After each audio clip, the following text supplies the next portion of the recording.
What's up, guys? It's Saiyan962 here. We're back with another Sonic Heroes part. Last time we ended off with Casino Park. This time we're kicking off with Bingo Highway.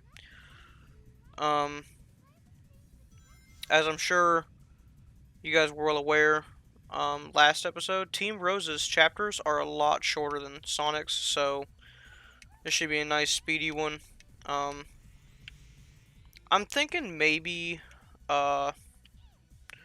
probably 2, maybe 3 episodes tops for Team Rose. Not sure if we're actually going to be able to manage to do that, but that's what I'm hoping for. I think I have all the emeralds, so I'm not going to bother with the Chaos Emerald special stages.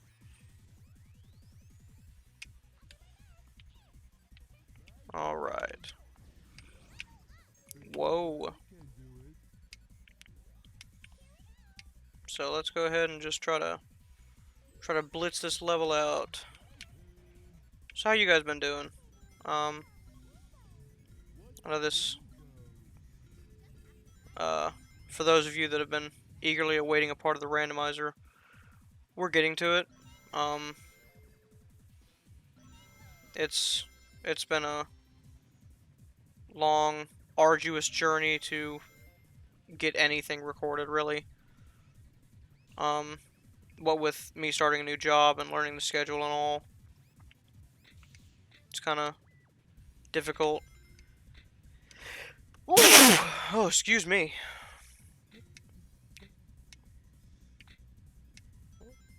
Normally I try to mute my sneezes. That one kind of snuck up on me. But yeah, it's a new job, but I've worked for the company before, so it's really just a new assignment, new task, new schedule. I'm really enjoying it so far. You know, of course that's liable to change, but I'm enjoying it so far. Past that, you know, the usual stuff applies. Playing some games, recording some videos. At the time of this going live, it will be the day where... Oh, I just killed Big. Nah, not much of a loss.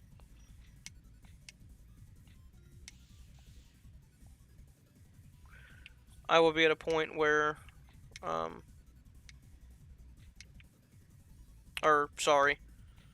Sword will be at a point where he will have recorded his next part of the challenge run of Resident Evil 4. Should have went live today at the time of recording this.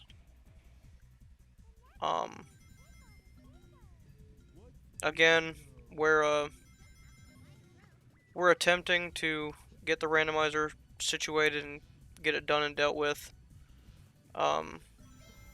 Again, due to lack of feedback, we're gonna end off probably after the Elite Four, just because, you know, you guys aren't really responding that much. Not only in the comments, but also just, you know, general viewership as a whole on the series is kind of down. You know, sometimes it happens. Things have been crazy stressful and all.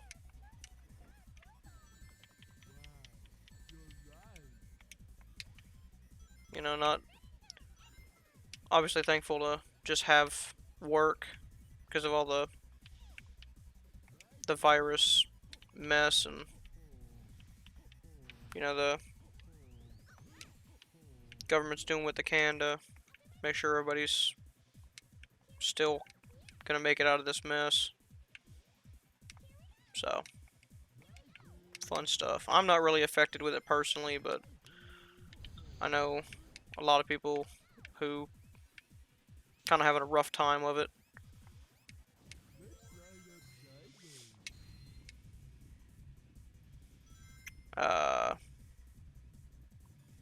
I'm just kind of doing me, doing what I'm doing, going to work, playing some games. As I'm sure all of you guys are staying healthy and safe out there. Doing what we can to, you know, keep the country rolling. Make sure none of us get shut down because of various virus-related things.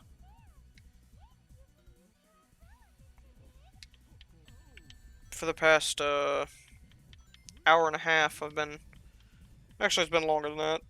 I've been setting up pretty much for the last 3 to 4 hours. But been setting up a new phone. That's been joyous. It's always the part I hate about getting a new phone. You know, I love getting a new phone whenever I need one. My old phone was just, it pretty much had it at that point. But the problem is setting up with a new phone, and that process. Thank God I didn't have to activate it and get a new number, because that would have just frustrated me to no end. I don't know why cell providers have to make their activation and, you know, number processes just the worst kind of pain on this planet. But yeah, it is. It's very difficult, and you never really know if you've done something right, you know, until you just kind of get to it. But I didn't have to get a new number or anything. I just had to transfer all over my data, and it didn't want to cooperate with me. There's the gold ring.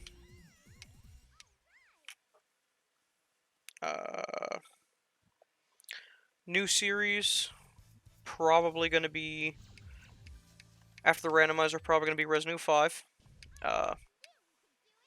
I'm actually really looking forward to that one. That's also kind of why we're trying to just kind of rush the randomizer along and just get it done and essentially put it out of its misery, because pretty much just trying to get to the Resident Evil 5 part, even though that won't be an immediate thing. There's got to be some computer repairs made before that's able to be done. I know, for example, Sword's PC, his PC can't really handle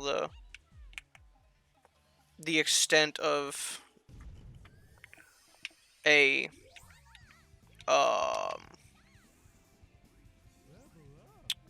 that kind of series at the moment. He's got to upgrade it.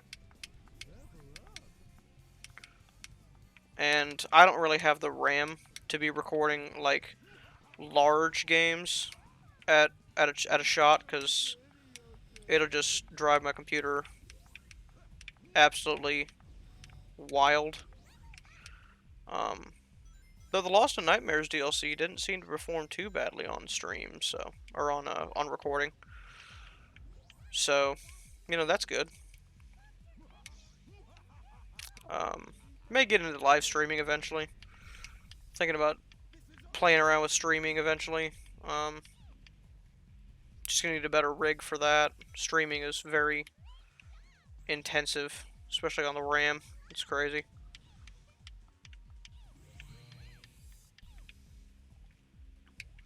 Streaming is fun, from what I understand. Next solo series, I think I said it in the past. I haven't decided what it's going to be. I think last part I said something about God of War. That may not be true. I may not actually want to do God of War just yet. Mainly because I want to do it on the official hardware, and well, the official, I mean, I have a PS3, so it's as official as I can get it.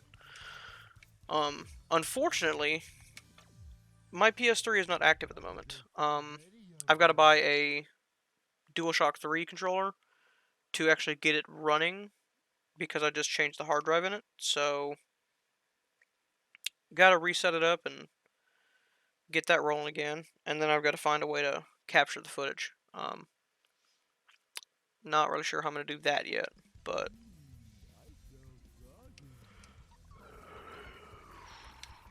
if I have to, then I'll use PCSX2, but I'd really rather not, just because the game kind of runs like crap on emulation. All of the God of Wars do. Because I've ripped ISOs from, or Sword has the game files from our personal copies of the discs, and they just run like garbage. All the God of Wars. Ascension's probably the worst offender of that, but 3 is pretty bad as well. 1 plays, but not. What the? Okay. 1 plays, but not the best, honestly. I don't really care for 1 on emulation. And I gotta say, probably the best port of it is the PS3, just because it runs quite well on PS3. But even then, it on the PS2, I mean, it's not a bad game at all, as I'm sure everyone is aware at this point. I'm just, for lack of a better term, beating a dead horse, I guess. Everyone knows how good the God of War games are. Past that, I might actually kick up a Resident Evil series. That could be cool. Maybe not, I haven't decided if I'm going to do, like, the first one, or, like, 0. I have, 0, 1, 2 remake, 3 remake, and 5 on my computer. I'm gonna get a license for 4, 6, and 7. And unfortunately, I will be playing through 6 at some point. Again. Not looking forward to that. I am looking forward to finishing 7, though. Very excited for Village. That game looks awesome. Unfortunately, I don't think I'm gonna have a PS5 to play it, but it looks very nice. Very confused as to what the whole deal is on that game. May do some other stuff.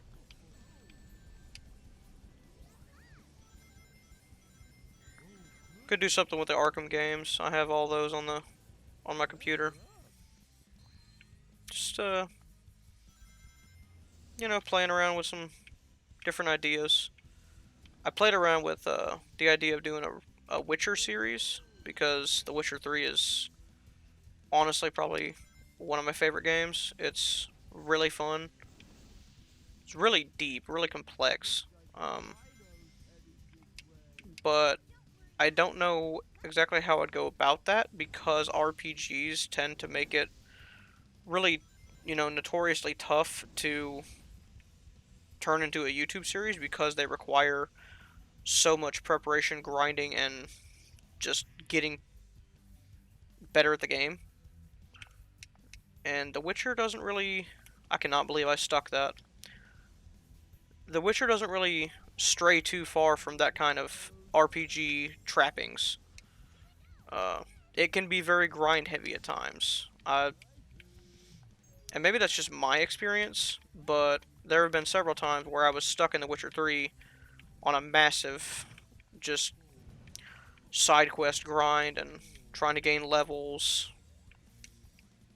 get better equipment, all that stuff. I love me some RPGs. They're great. Most of the time.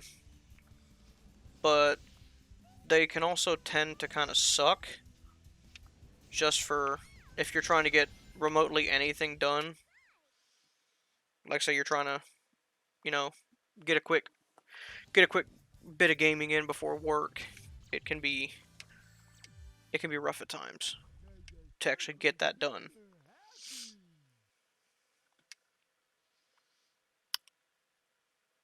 Really, the only exception to that probably is something like, you know, uh,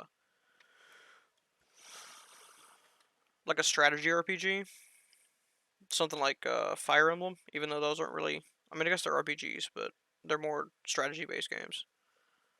They can be slightly different, though there are some crazy. That game. Those games suffer from the trappings as well.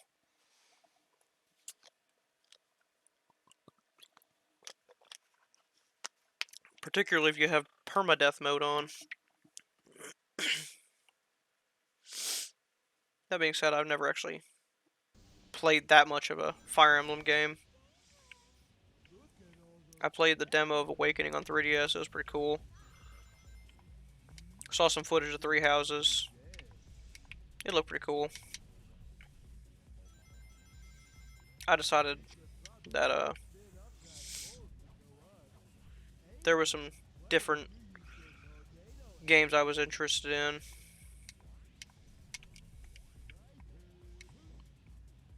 I've actually been surprised and pleased with the Final Fantasy VII remake on, because it's free for PS Plus at the moment, and of course, I just had to snatch that up because how often do they release something like that for PS Plus? Normally the games on there are kind of subpar at best, I guess.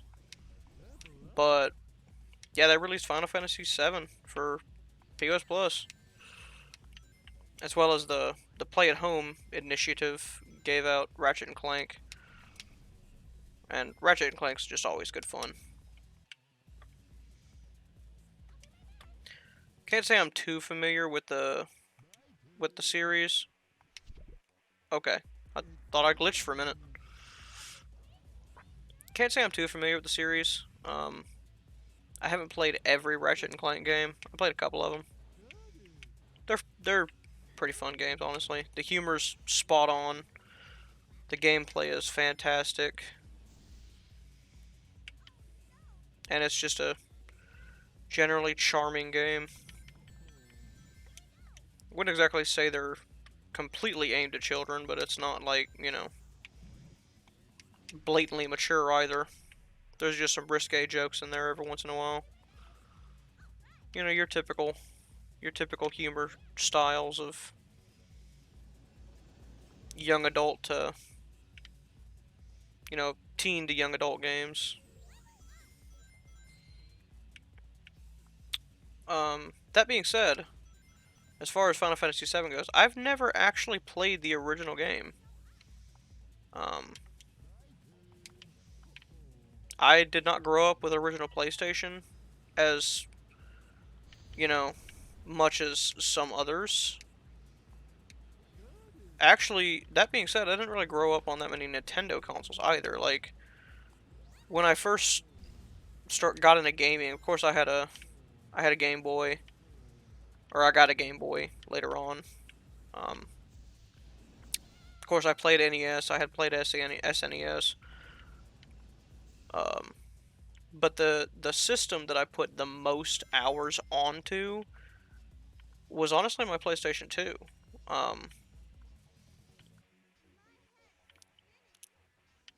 That being said, I'm, despite being a 90s kid, yeah, I played my PS2 way more than any other console that I can think of. Like I said, I had Game Boy, had Game Boy Advance, had DS, had a GameCube at one point, had a Wii U, and we did own a PlayStation when I was a child. But mostly, if I remember correctly, it was mainly my dad's. He had, like the original Resident Evil. I remember watching him play Resident Evil 2. I think I remember seeing some Metal Gear Solid on there. I had some kind of Rugrats game. My mom tells me as a kid, I had some kind of Rugrats game on there that I adored.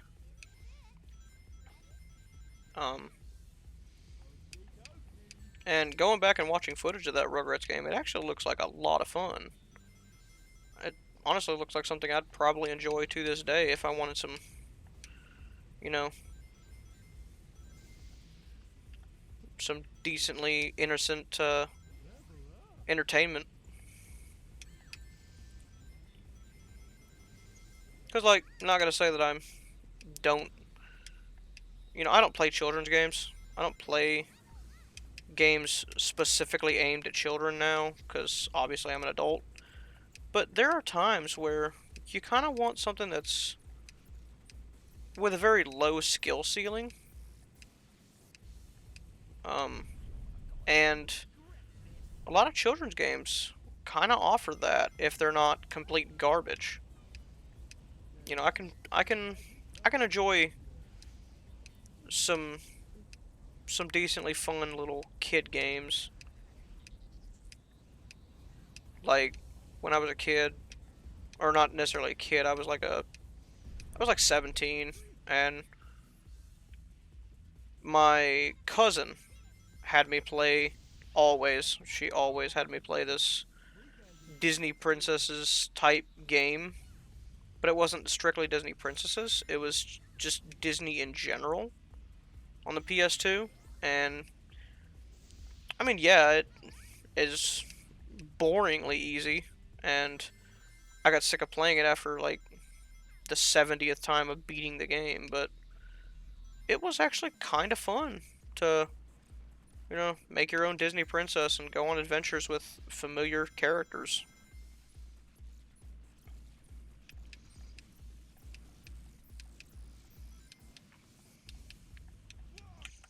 Just hit him with a team blast, see if that works.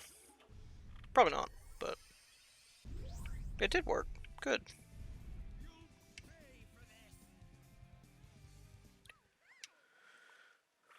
Um, but yeah, the Disney Princess game wasn't actually god awful. It wasn't great by any means, but also by far wasn't the worst crap they put on the PS2. There's been some awful, awful stuff put in that poor system. Some real stinkers of games.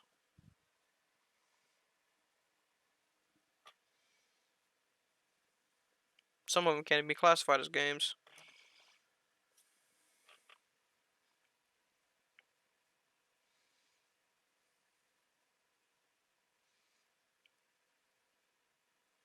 Like I wouldn't even call something like anything that Phoenix Games puts out, even a game.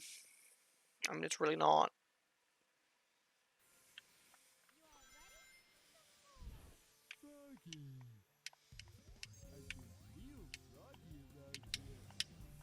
That being said, you know, you guys will come to understand that I pretty much play games of all genres. There's not really a genre that I would identify as. If I had to pick a genre that I identified as my favorite, it would probably be something like the RPG genre, or maybe survival horror. But even then, I haven't played that many survival horror games, and they all vary widely in quality. Um, but like, I have a favorite series, of course. It's Pokemon, but or God of War, you know, Zelda, pretty much the top three right there.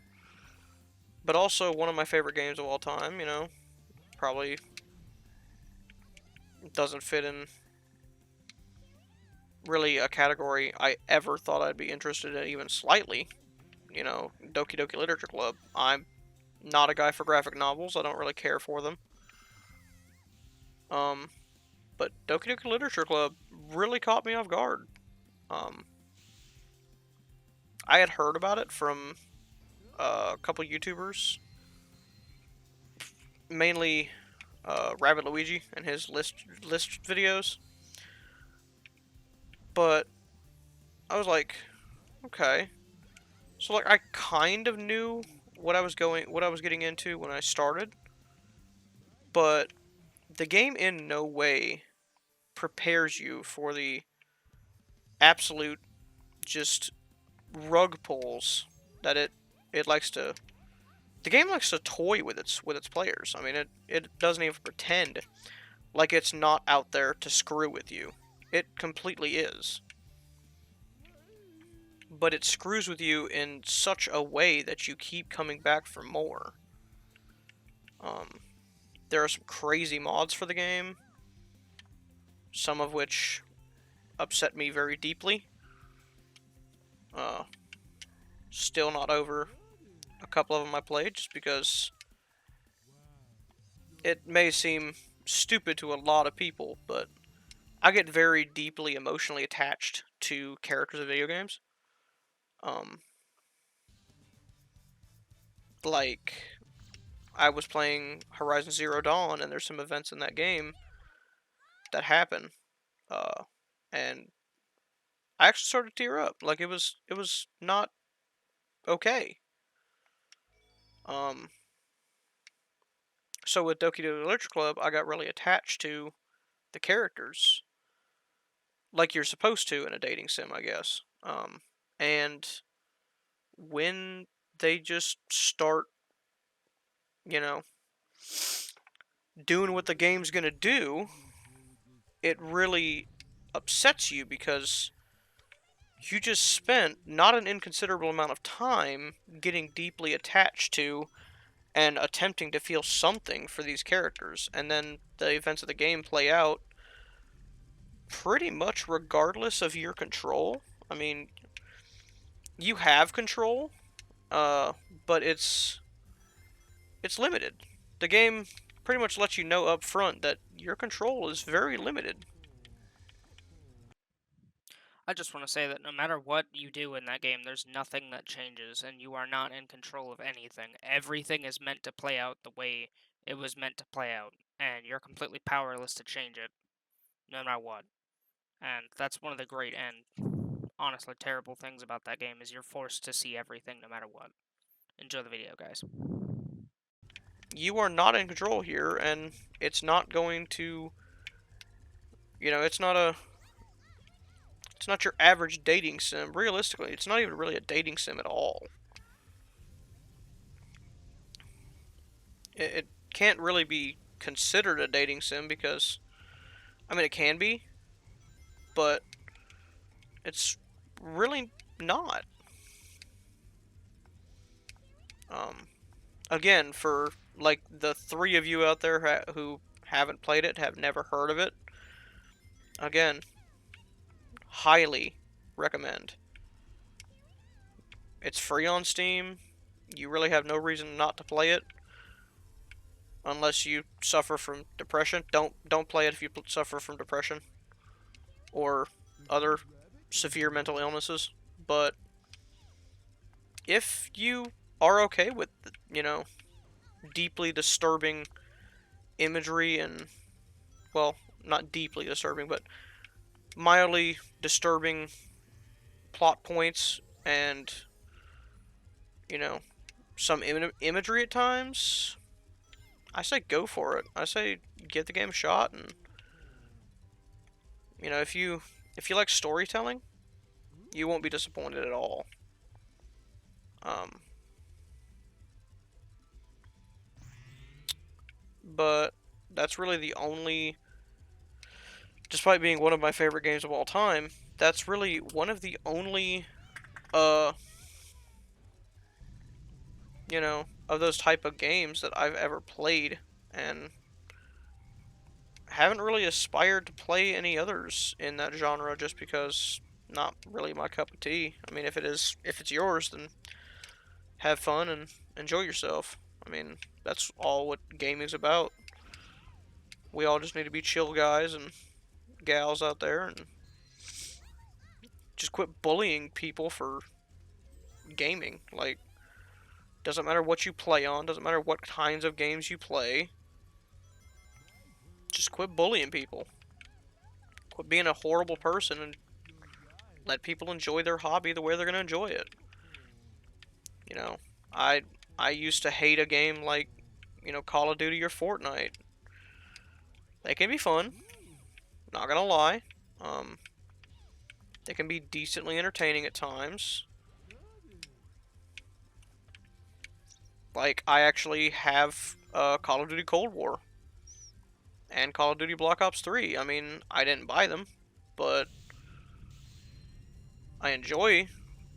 Well, I can't say I enjoy them. I haven't played them yet, but I enjoyed the footage that I saw of at least Cold War. It looked, like some fun.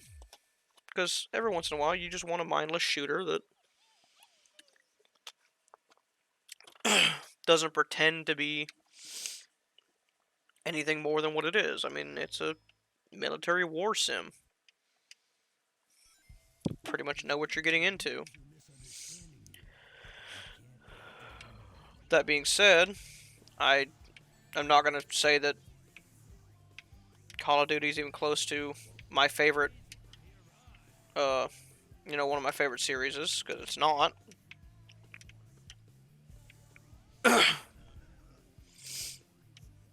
But, you know, like my brother was telling me about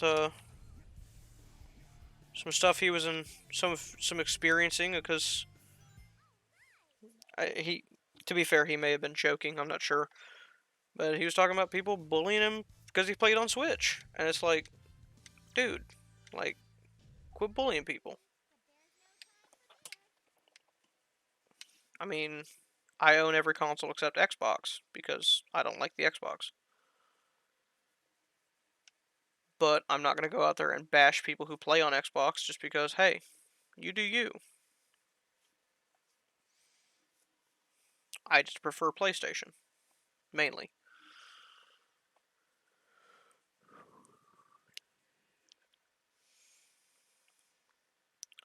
But that's actually going to do it for this episode, guys. Next episode, we're going to kick off into Hang Castle.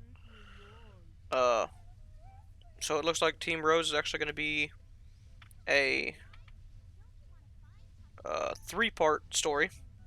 So we're going to kick off into Hang Castle next time. Like what you saw, like, comment, subscribe, and peace out.